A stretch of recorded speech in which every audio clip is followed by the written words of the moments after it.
Bienvenue dans cette nouvelle édition du 12-15 au sommaire de l'actualité. L'élection générale tant attendue en République démocratique du Congo a enfin eu lieu ce dimanche 30 décembre. Un scrutin qui permettra notamment de désigner le successeur du président sortant, Joseph Kabila. Année 2018 fructueuse pour l'Ouganda qui a enregistré une croissance de 6,1%, une performance liée à la hausse des investissements dans les domaines énergétiques, industriels et agricoles. Et puis 100% d'électrification nationale d'ici à 2022, c'est l'objectif du gouvernement kényan annoncé en cette fin d'année 2018. Plan qui débutera en 2019 avec notamment un vaste projet d'électrification des zones rurales du pays. Après 2 ans d'attente, les Congolais ont enfin pu voter ce dimanche dans le cadre des élections générales qui désigneront notamment le successeur de Joseph Kabila à la présidence de la République. Avec une participation de plus de 40 millions de personnes, ces élections historiques en République démocratique du Congo ont toutefois été entachées par de nombreuses anomalies dans le processus de vote. Marcel Farba-Maroun. 2 ans que les Congolais attendaient ce moment. Après plusieurs reports, les élections générales en République démocratique du Congo ont finalement eu lieu dimanche 30 décembre 2018.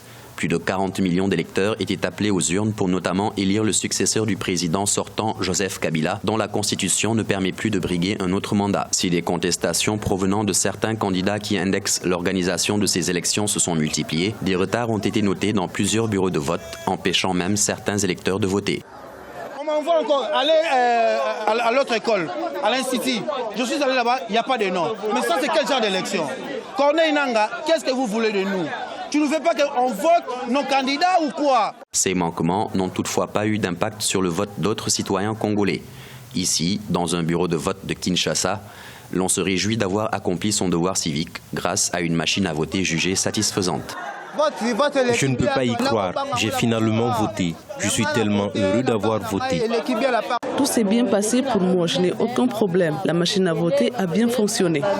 Notons que dans la capitale, plusieurs hommes politiques tels que le président sortant Joseph Kabila, son dauphin et candidat à la présidentielle Emmanuel Ramazani Shadari ou encore l'opposant Martin Fayulu ont pu voter dans le même bureau à Gombe, commune du nord de la province de Kinshasa. Les résultats des élections sont attendus le 15 janvier 2019 d'après la Commission électorale nationale indépendante.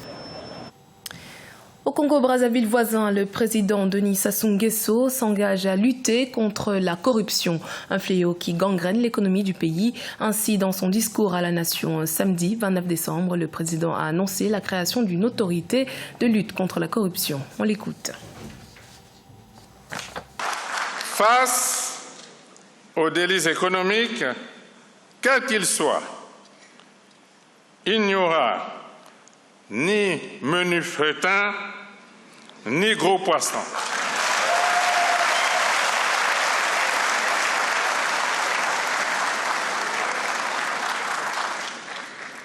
Tout passera dans la nasse du droit et de la justice.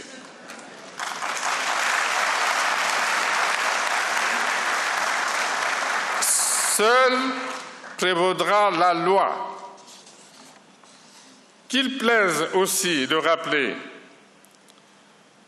qu'il s'agit d'un processus souvent contradictoire, capable de déboucher sur des privations de liberté ou des dessaisissements divers. Aucune accélération hasardeuse des procédures ne peut être de mise là où la dignité, l'honneur et la liberté individuelle sont susceptibles de s'écrouler.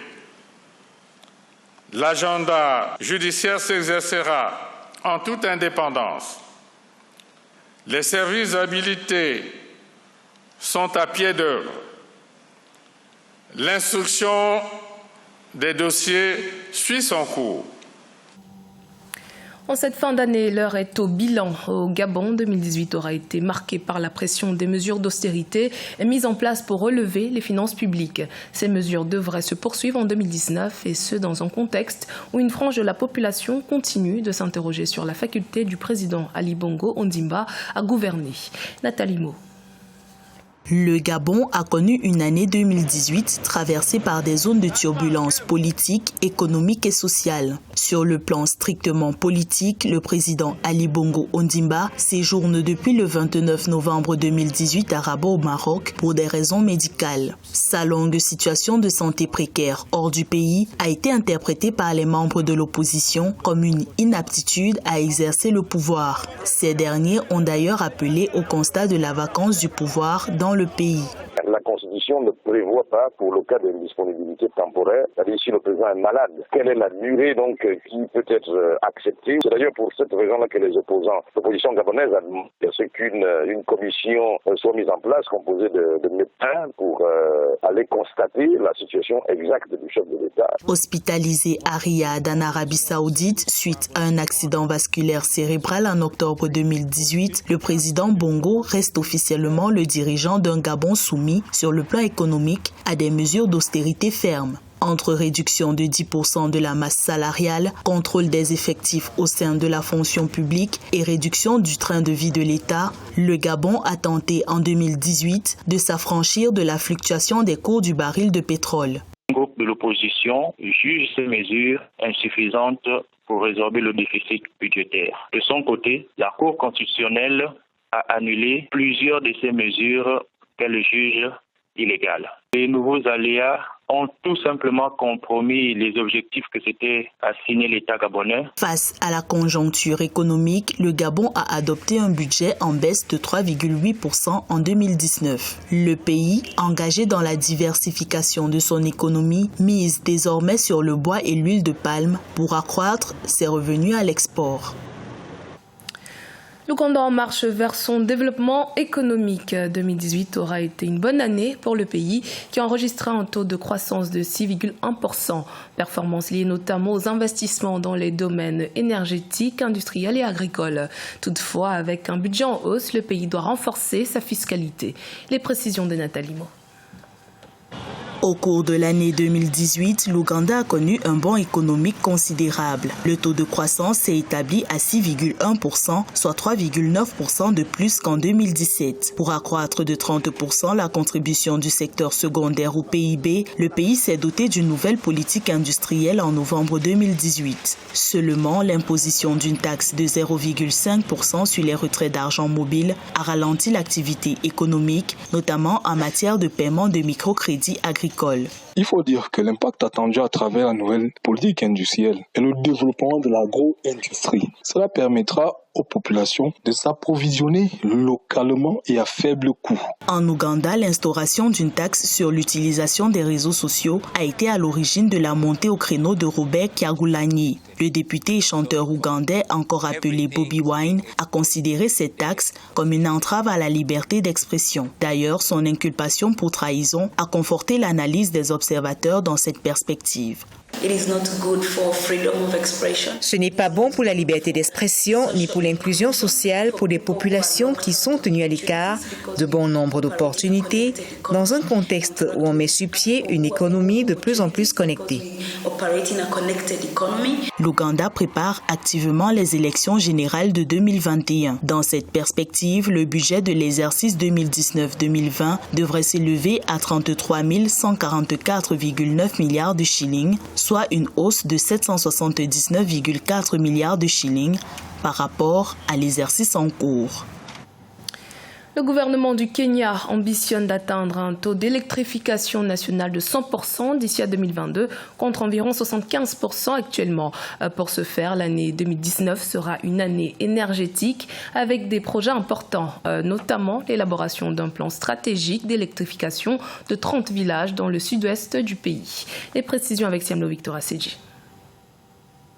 Au Kenya, 30 villages du comté de Tana River, dans la municipalité de Ola au sud-ouest, devraient être électrifiés en 2019. Un partenariat entre la Kenya Electricity Transmission Company et les autorités de la région a été signé. Le plan stratégique d'électrification en préparation devrait générer de nombreux emplois selon les autorités. Nous avons déjà mis en place un plan directeur pour la municipalité de Ola qui sera mis en œuvre à partir de 2019. Nous ambitionnons d'implémenter implanté quelques usines ici, mais notre couverture électrique reste à désirer. Selon les chiffres officiels, seulement 37% de la population a accès à l'électricité dans le comté de Tana River, ce qui ne facilite pas l'industrialisation complète du Kenya. Les zones les plus affectées par la non-couverture d'électricité sont les zones les plus rurales surtout. Ces programmes de l'électrification rurale permettra à une population énorme d'accéder à l'électricité, à faire des petits projets de générateurs de revenus. Il y a les services publics qui sont offerts dans ces zones reculées, notamment les services de santé, notamment les écoles, notamment tout ce qui est communautaire. Donc, mais quand il y a électricité, il y a aussi croissance des touristes dans les différentes communautés couvertes.